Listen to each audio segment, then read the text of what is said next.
Okay, now I remember that too, but that wasn't random. We knew each other before that. But wow, I forgot about that on the list of things we have done together.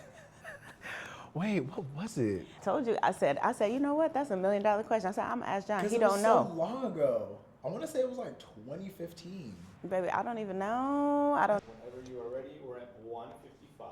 Okay, bet. So, and then you still want to do that shot at the end up there? Yes, give me a I'll just do this. at 125. Do that.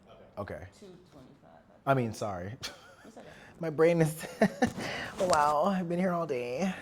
Well, hello, Miss Dot. Hey, John. The Dot. The Dot. What's up, y'all? We are back with another episode of Culture Shock Talk Series. I know y'all missed me. It's been a little minute, but we are doing these quarterly.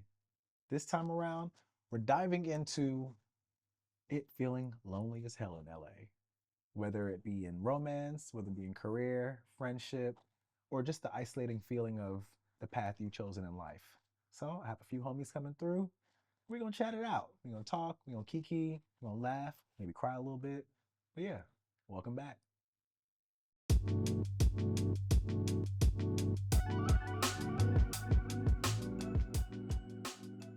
The Dot. I'm here. How you doing? Honestly, I'm doing great. And that has not been the response in a while. So I'm proud to say I am doing great. Good. Yes. How are you? I'm doing all right. I'm doing all right. Just all right. Just all right and great, but I'm doing, for the most part, I'm doing pretty good. You know, life throws its things at you, but you know, yeah, hop on over them. The ebbs and flows. Exactly. But for the most part, I'm doing pretty good. I cannot complain, honestly, when I think about the full scope. No, I'm doing really good in terms of that. But Love it. that has been a long time. It has been a minute. I mean, you're a mom now, you're married. I mean, what is She's a life? married woman. I don't even understand. But yes, I am married. That's so I have a beautiful. child. Life is lifing. And those are the things that are making it great. But also, life comes at you fast. Because, like, how am I somebody mama? Like, I have that conversation with so many of my homegirls because it's like we all know each other as like being fools and like being big ass kids basically. Yep. And so the idea of a lot of them, whether it be in motherhood or being like a whole doctor or lawyer, and I'm like, how are you someone's lawyer? Like I know who you are. I know. who you really are. But that's the fun part is we are both. So, Yes. so I'm out here. We were actually right before this, we were like tripping up on trying to decipher when was the first exact time we met. But I think it's worth noting that we both went to Howard University. Hate you. You know. I mean, you gotta represent. That's really all that matters. Okay, and that's honestly, and all right, that's the end of the interview. No, yeah, so I think like we were kind of pulled to each other's circles because when people move here initially, especially back then, to LA, you're like kind of looking for your like Your crew. circles and crew of people and somebody who you can kind of relate to a little bit at least.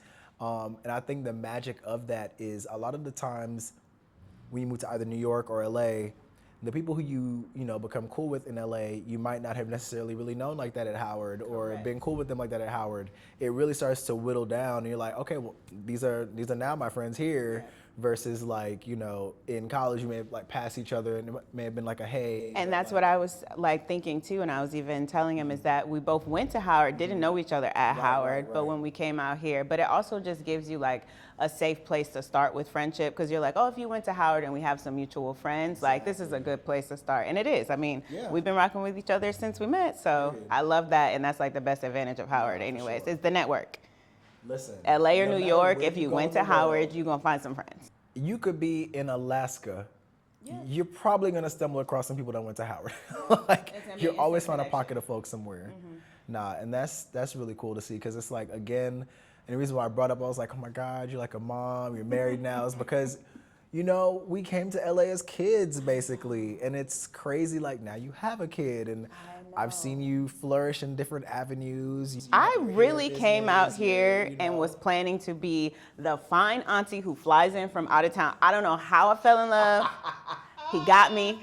Got a gangster, and I don't know how I had a kid. I was like, okay, so I found a boo. Now we're gonna be the cute couple who doesn't have kids forever, just fly.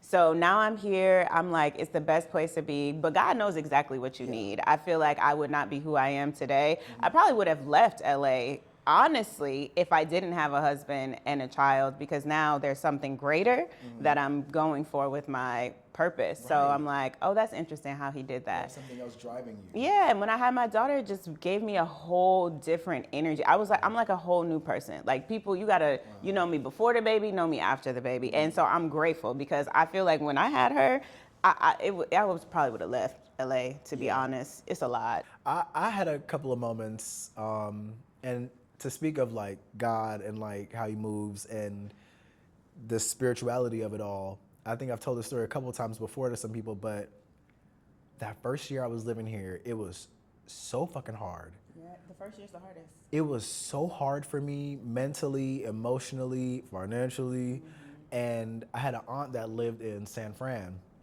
So I always knew like, all right, that'll be my like pit stop before I just head back east if I need to like get the hell up out of LA real quick. And that's what was happening. I was packed up. Okay, so I moved to LA July 2013. This was November 2013, and I was like, Oh, that was kind of quick. I said, I gotta go right away. Baby, it was Yeah. knocking my ass left and right. And it's like one of those things too where, you know, it's a pride thing also, and it's like a growth thing where, say you kind of established yourself in college as this person, and your people know you, and you don't have to prove yourself in any circles or do anything extra to like announce yourself. You just are who you are, and people know you for that thing, and they'll trust that you can do this. And so I was coming up against a lot of that when I first moved out here. And I just was not handling it well. So I was like, all right, time to go. Yeah, it's rough because it's a place that humbles you, right? Baby. It's like Howard, but on steroids. Because I say the best of the best go to Howard. You were the prom queen. You were the prom king. You were was the a bunch of hottest, the damn prom kings. flyest. That's what I'm saying. So you go to Howard and everybody was the prom king and prom queen, and they actually won and that. And so, So now you have to you, find yeah, something so but you level find up your more. rhythm at Howard and you leave and you feel confident, and then you come to LA and it just humbles you. No one knows your name. You're trying to audition, trying to figure out how am I gonna make it from unknown dot to the dot. How? It's also the whiteness of it all. That was also a huge. That happened. I think that was a major part of it for me, was dealing with the microaggressions and the passive aggressive shit. Cause like on the East Coast, I don't really do all that passive aggressive bullshit. Okay. And I was just always ready to Where are fight. you Florida.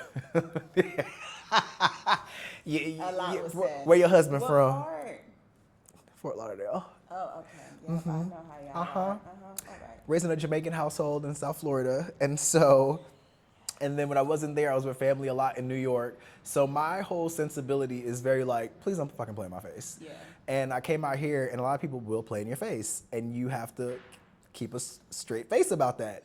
And I wasn't mature enough yet to handle that. So again, I was packed up. Also, I wasn't making rent. And so I was like, I gotta go. I gotta get out of here. Girl, why did like, I wanna say maybe like the night before I was about to leave, some guy from Craigslist hit me up. He was like, hey, we found your, Remember back when Craigslist was like safe. not crazy. Well, I guess it was always dangerous. It was always a little They don't know. dangerous, Okay, but yeah. now it's like a cesspool. Yeah. He like hit me up. He was like, hey, we found your headshot in like a submission thing, and we wanted to see if you would wanted to be in the 7-Eleven commercial. Wow. The night before I was about to abandon this damn place. And that's how it works. There's always something, if it's meant for you, that will pull you back to it. It was so freaky to me, and I was like, what the, okay. And so, Open my suitcase. no, literally that. And I was like, all right, well, this has afforded me at least one more month here. Okay. Cool. And then after that, something else happened. And then after that, something else happened. And I was just like, all right, I'm here. See? I'm gonna just stay. Like, We thank and we like, thank I was the talking to Kafir Craigslist about man. that, where like, you know, it takes time to kind of build that community, and it took some time because yes, we have our Howard circle, but in that same sense, we were all kind of also finding various pockets of people and places and things, and so I was just slow to find that for quite a bit, and then I finally did kind of find that in people, but it was quite a ride.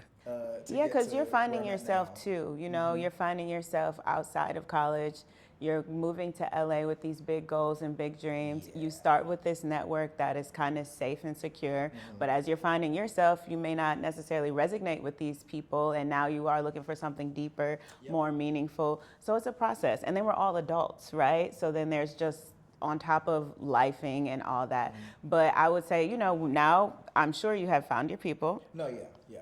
Just hold on to them and Yeah. like be like gun ho on making No, sure that for y'all sure, rock for it, sure. rock with 'Cause each other. even I'm still like, learning and creating different relationships. Like even with Kafira and like people from like the dance community, with like I kind of thrusted myself back into that a couple of years ago, and that was like another new like. Okay, I feel like I'm starting over a little bit in terms of like making friends, because I feel like people talk about a lot about like making friends as you get older. It gets harder. It gets harder. And for me, I'm in such a different season where I don't want any new friends.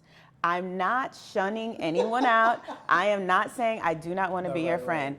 I just really pride myself on being a great friend. And because I'm so friendly, I can easily get attached to people. And I'm no good to nobody because I don't have time to do all the things. So it's not like, if there's a connection, we are going to lock in. But I really am like trying to focus on the friends that I have and nourish those relationships because they're like meaningful. And it's a lot to juggle all those schedules and things anyway. And it's taken me some time, especially as a woman. Girls can be catty. It is taking some time. Me with the gays. To find, listen, it's literally the same thing. Like, it's the same thing. We could just be catty in 30s. And being in your 30s is hard because it's the first time everybody on some different stuff. Yeah. Like some of us is still out here in the clubs, living their best single life. Some of us are getting married. Some of us are having kids. Some people are thriving in careers. Some people are still figuring it out. So in your 30s, everybody on some different ish. And you just have to try to find a way to still lock in. That's what I think is so special about you, though, is like, and of course I'm watching from afar and the social media of it all. But for me, at least, my perception is that you've kind of been able to hang in the middle of those. Whereas like, I feel like a lot of our friends and peers, to them, the idea of like getting married and like locking it down, they disappear. Yeah, that was not gonna be me. They disappear. I'm like, are they even alive? Like, And I haven't seen this person in understand a that month. though, yes. No, right, very fair, because you're taking on a hell of a lot. It's a lot. But the other side of that is people who are like fully still in the club, and I'm like, well, I'm not doing that either, though. Like, I mean, my God. Yeah, because I think it's a blessing to have friends who are in all different phases. Yes. Like I literally call my friend, she's on the journey to find her husband, and I am vicariously living through her because baby, she has stories, and I'm like, oh my God, I remember. I'm like, then what'd he say? Like, then what happened? Right. So, and then I learned from her. Like I've been telling her to enjoy her singleness, and also I'm like, ooh, man, I'm happy I'm married. Like, it is really crazy out there. It's And then the my ghetto friends out in who- them streets. My friends who have locked in their careers and they're thriving in those places. So I like to be right in the middle. And I love learning from all those different phases. And then I still have to work at like being true to myself. And I think that is what you are seeing, and that is what I'm trying to do, is like not lose myself, because it is so easy to lose yourself having kids, getting married, or even when your career starts thriving in dance or in acting, you find yourself only doing work.